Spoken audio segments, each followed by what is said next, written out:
Holy heck, here we are. We just checked out Resident Evil, the final chapter.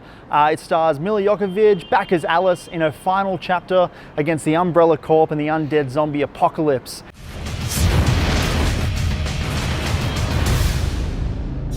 This one's all about Alice taking on the Umbrella Corporation for the final time. She's found out that there's an airborne antivirus that she can throw into the air and apparently get worldwide with this tiny 5 ml liquid formula. Yeah. Who knows? Can she do it? And so is it any good? What do you think? No. It's no good at all. It tries really hard. It tries to be like a climactic, end to a series, but it's just a big hot steaming mess, really.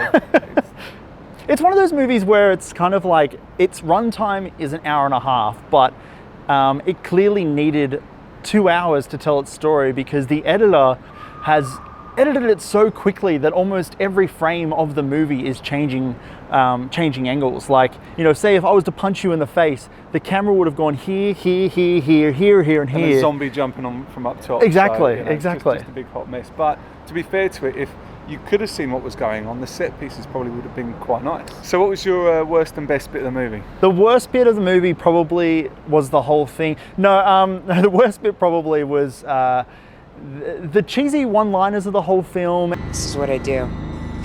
And just the plot devices that they had throughout it that just, I guess, were necessary for them to be there.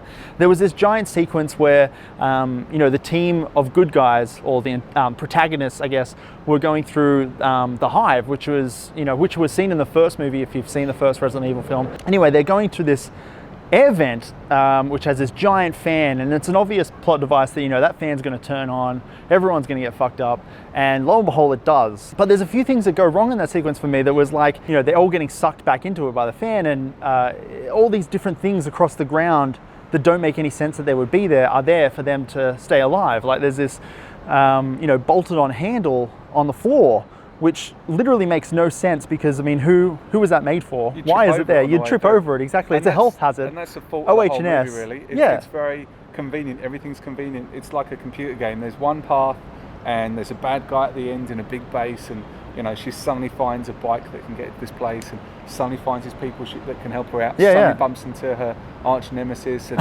I think she might have a tracking device on her or something, but it's still, it's not that entertaining. And there's a lot of those like big nemesis that you're saying, the big bad guys that happen in the film that aren't given enough screen time, that I think, it's almost like the guy that wrote the movie, which is, I don't think it's Paul W.S. Anderson, but I'm going to blame him, who's the director, that kind of just went, well, we know this is going to be the last movie. I have all these bonkers ideas.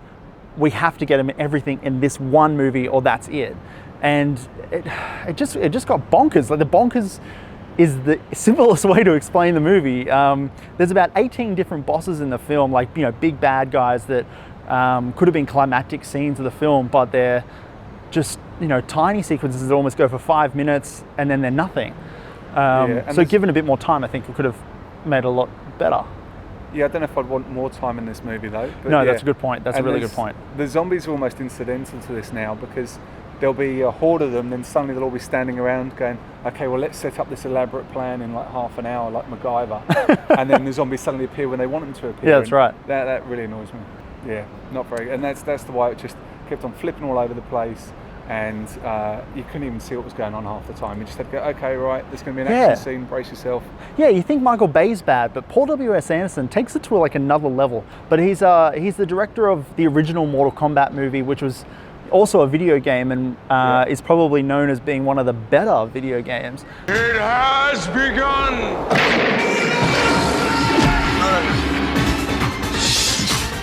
Not a high bar. No, it's not. And but it's unfortunate that is the bar. Like, that Mortal Kombat movie almost is the bar, and for some reason nobody can beat it, and this movie clearly doesn't even come close to that bar for some strange reason. But the first film, I thought it did, and that's also directed by Paul W.S. Anderson. Paul W.S. Anderson is the king of video game movies, but somehow here he falls flat. One of the best bits for me is actually they have a montage at the start that kind of shows you all the key plot points, so you can kind of get caught up. You don't have to go and watch 7 or 8 or 15 prequels to this. You can actually, see it as a new movie, and they try and put in a new storyline, I guess. But if you're a fan, I think you'll love it, because it kind of wraps everything in a neat bow, and fills in a few holes and ties a few things together. And one of the good things is they do actually revisit some of the first movie or some of the previous movies as well. So you're like, oh, well, that's kind of a nice little nod for fans if you enjoy that sort of stuff. It does have its moments where you kind of like, actually, this might be all right, but in general, like 99.9% of the movie is bonkers, batshit crazy. And it doesn't need to be seen. I probably wouldn't pay for this movie. Would you pay for this movie? I would not pay for this movie. I'd watch it when it came on TV properly. Do people still do that? Is that a thing? Some people do, yeah. Well, not everyone I would gets have said free tickets. Netflix, but you've gone TV. You show your age, no worries. A bit more general. I'd listen to it on the wireless. Yeah, exactly. So all in all, Resident Evil: The Final Chapter gets both a resounding no from us. No. We wouldn't pay for it. We hope that you don't, and go check out something else that's at the cinemas right now. So I'm Ryan. And I'm Nick. And we are from soisitanygood.com. And if you like what you see here, make sure you hit the subscribe button and comment below with, your movie thoughts. If you've checked out the movie, let us know. Let us know what you thought. You might have even liked it. Yeah, you might have liked it. You might have been a yes. Probably going to say it's probably going to be a no. But, if it is a yes, great. We want to hear about it. Let us know. And until next time, make sure you're watching movies is what we do, what we love. Share, like, love movies.